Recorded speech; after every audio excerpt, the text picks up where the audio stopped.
All right, we're back here on the Baker Motorsports Power Hour, brought to you by Budweiser, a sign factory, and the Bakersfield, California. And over there in the corner is Michael Griffith. I haven't gone anywhere. You haven't gone anywhere. He's actually sort of smiling today. It's weird. Yeah. Weather's changing. Weather's changing. Weather's changing. Stephen Blakesley's here. He's in the very end. Introduce our guests today. We got a crew in here. Yeah, we've got Larry Collins from the SRL Southwest Tour. And they're going to be spending a lot of time at Kern County Raceway the next couple of months. And then Derek Thorn, your points leader on both the Southwest Tour and also the points leader for the Pat Pettit Triple Crown and probably a million other things I'm forgetting. But he's had another heck of a season. He's a Bakersfield driver and recently got married. And probably, like I said, there's probably a million things I'm missing. But no, you're good. That's anyways, we have some good guests with us here today, Lewis, to preview the fall shootout. Oh, there's the picture of the fall shootout of the sign. Yeah, it's the flyer, I should say. Just amazing. Like, we were kind of talking, in the first segment. It's not quite the October Classic, but we're sort of reminiscent on that because it's sort of our getting in that direction on that. On the Sicko late model side, I really want to point out is we'll have the top 7 in our track points versus the top 6 in the Irwindale points. So you want to talk about really figuring out who's the best in Southern California in a late model. That's going to be really cool. But of course, these two guys are more focused on that SRL Southwest Tour and that 10,003 to win. And of course, Derek won 15,003 a few weeks ago in Colorado, so that would be another big win for him. And we'll have the SRL S2, the Legends, the Junior and Senior Mini Dwarfs. And it's all coming up this Saturday. That was at the Pikes. Is that what is the raceway? Pikes Peak International Raceway. Nice. It's been around for a long time. I used to run like some nationwide races. IndyCar. Yeah. Trucks. Back in the early 2000s, and it kind of went. I wouldn't call it defunct. It's still there, but they just don't run as much as they used to. Right. And that was a interesting win for because I saw a cell phone video of that win on Facebook.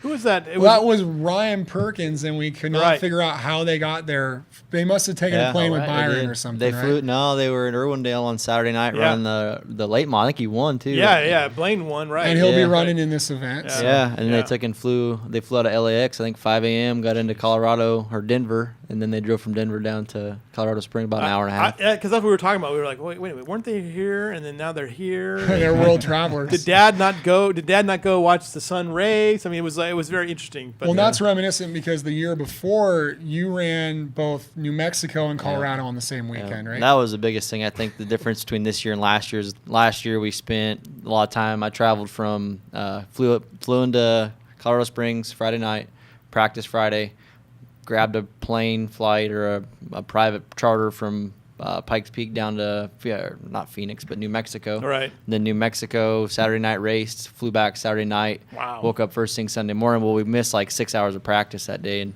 last year we didn't get the results we did this year, but this year we focused solely on that race and we were able to kind of capitalize on it. So you get to come home and race in this event. How much does that mean to you? It's fun. It's nice to be able to go, not only sleep in your bed that night, but to be able to go to a track that's in your backyard that, we kind of represent. And, every time you put an entry in, you're always putting Bakersfield, California down as your hometown or as your place of living. And it's neat to be able to go out to a nice facility. It's one of the nicest ones in the country, I believe. And to be able to go out and represent Bakersfield with the Bakersfield Run Series and to be able to go out and have a good time.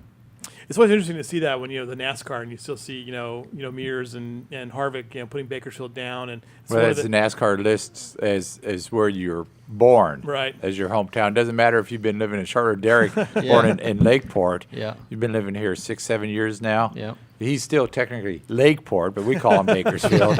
we tweak those rules when it helps us. When you're having a bad day, you can go back to being Lakeport. That's right. That's and for the casual fan who may just want to come out, what's the attraction to seeing this tour and this kind of racing? We think it's the best. We have the best teams in all racing in this region of the U.S. And Derek's team. I mean, to me, there's no other team in this part of the United States that can hold a candle to his race team. The commitment, the effort they put in, Derek's job behind the wheel, and then we have 20 or 30 other guys in our series that show up each week that are at that level trying to compete. And we just feel like. And as we travel around the Southwest United States, we'll go to a racetrack for the first time, and I'll never forget this. We're at Salt Lake City. And the director of competition comes to me and goes, "Is there a rule in your series where the teams have to repaint their cars every race?" I said, "No." And he goes, "I've never seen so many cars that look that good come to the racetrack." It's amazing, huh? And I don't know. And no, it's not a rule, but that's the teams prepare the cars to come compete in our series, and I mean we're proud to be part of it. We're proud to have teams like Campbell Motorsports and all the teams that show up each week. And for this particular weekend, typically the teams would run for 3,500 to win. It's 10,003, so everyone's going to step it up. So it should be a good show. What does it mean to you guys in your series and being obviously with the Mesa Marine connection and all that stuff? What does it mean to you and the series to race here in Bakersfield and have a big event here? Oh, it's just awesome. Like Derek said, I mean, one thing, sleeping in your own bed on a race weekend feels really good. But other than that, one thing that I didn't think I'd miss, and you don't realize you're going to miss it when you close down. When we closed down Mesa Marin in 05, is you miss all the people that you saw every week. You saw, or if it was a tour series coming in, you saw those people you'd see 3 or 4 times a year. And now when you come out to Kern County Raceway on a race weekend and you see all those people you may not have seen all that much over the last 6 or 7 years, that's a real joy, reignite some of those relationships. And plus it's cool because, like Derek said, it's one of the finest racetracks in America. And no matter where it's at, putting our series on a track of that quality means a lot, and we take a lot of pride in that. Yeah, I mean, that's one of the things that we were talking about, too, is that this racing community in Bakersfield is very, very close. And that was a real strong segment that we had previously as coming in was, the charity work that these guys are doing at Kern County Raceway Park. But, Derek touched a little bit on the track and the quality of the venue. Well, it takes, it's we were talking earlier about cubic dollars and making something that people want to come see.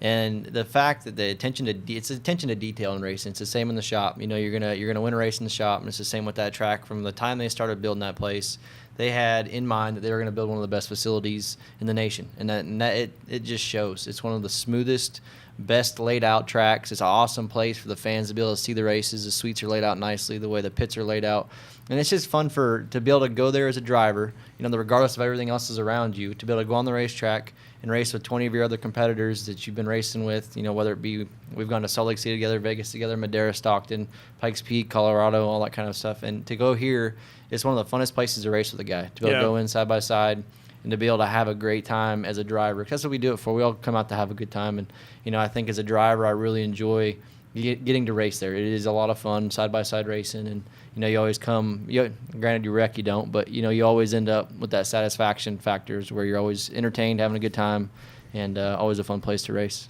And resetting again, Stephen, the field you expect for Saturday's race? Well, for the tour side of things, the list they gave us yesterday was 27 cars, which is phenomenal. 3 of them out of Colorado, which I think some of them are sort of using this as a tune-up for the big one in February as well.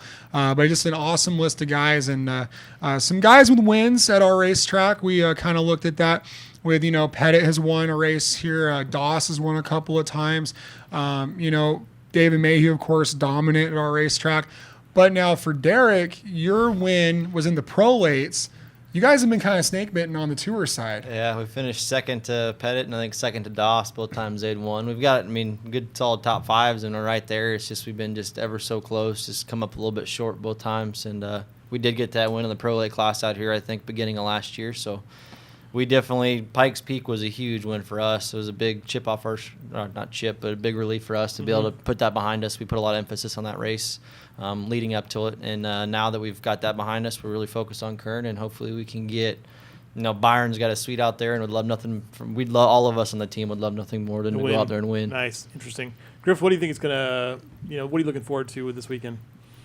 Cool weather, but it's actually the weather's going to turn, and that's going to be a big difference. I don't think anybody's ever raced. It says it's supposed to be in the mid 60s on a Saturday as a high, so this is probably going to be one of the cooler races at the track. Is that going to make a difference as far as how the car reacts and how the car works? It does. It makes a big difference. And it's nice, that track, the pavement itself, and it's like when they were first making it, they were telling me how it's like a chemistry experiment, the amount of stuff and detail that goes into the actual asphalt composition. But that asphalt composition of that racetrack in particular, it's not affected as much as some other facilities we go to, but it does. The hotter the track is, the slicker and the greasier it is and harder to drive on. And the cooler the place is, the faster the speeds, and the more grip you have. But at the same time, the faster you are and the more grip you have, the harder it can be on the tire. So it kind of goes hand in hand depending on which direction it goes. But yes, it can lead to faster, higher speeds. The other story I think is interesting here today too, and I never was around here for it, but the trauma of Mesa Marin closing to this community too was a huge one. And thankfully we got Kern County Raceway Park to kind of finally get finished and be built and everything. But a lot of nostalgia for Mesa Marin today. And is that something that you guys feel in this racing community here? People still kind of miss that place? Oh, absolutely. And having a big race for, like the fall shootout, it's going to fill that void eventually of the October Classic. I mean, it took the October Classic, 20 plus years to establish itself to where everyone was coming, everyone was looking forward to it, and hopefully the fall shootout will do the same thing to where eventually it'll be that everyone, be it a race fan or a race team, hey, you got to be part of the fall shootout. Yeah. And no matter what they do all year, they're going to be part of that race. Yeah. I mean, I think for a good event like that, it takes really 3 to 5 years to kind of get it going and keep it going. So, all right. So, Derek, your thoughts looking forward to Saturday. What do you want to try to go fast? Mike Keen in the shop and Byron. These like I said before, we've really been focusing on Kern since Pikes Peak behind us. But I'm really looking forward to listening to Steven and talking to Larry. It sounds like we're gonna have a lot of cars in the pits. Between all the fields. So looking forward to seeing. It's really cool to be able to sit up in the stands, look down on the pits. And see all those cars, all those haulers, all those people kind of rummaging around, getting ready for the races and stuff. It's just kind of a really neat environment. And like Larry was talking with the fall shootout, it's kind of I wouldn't call it a camaraderie, but it's just an environment you feel. You show up to the races to watch racing, but just to see the activity, the hustle and bustle, to see all the people putting so much emphasis on one event, it's just a really cool deal to see. All right, great stuff. All right, well, we're taking another break, and we got who's going to come next? Now? We're going to Jim Pettit come in there, who won the race last September, and it's kind of sort of his race too, because it's the Pat Pettit Triple Crown deal. So we'll talk about that. Well, you are watching the Baco Motorsports Power Hour, brought to you by Budweiser, A Sign Factory, and the Bakersfield, California. Mike Griffith too.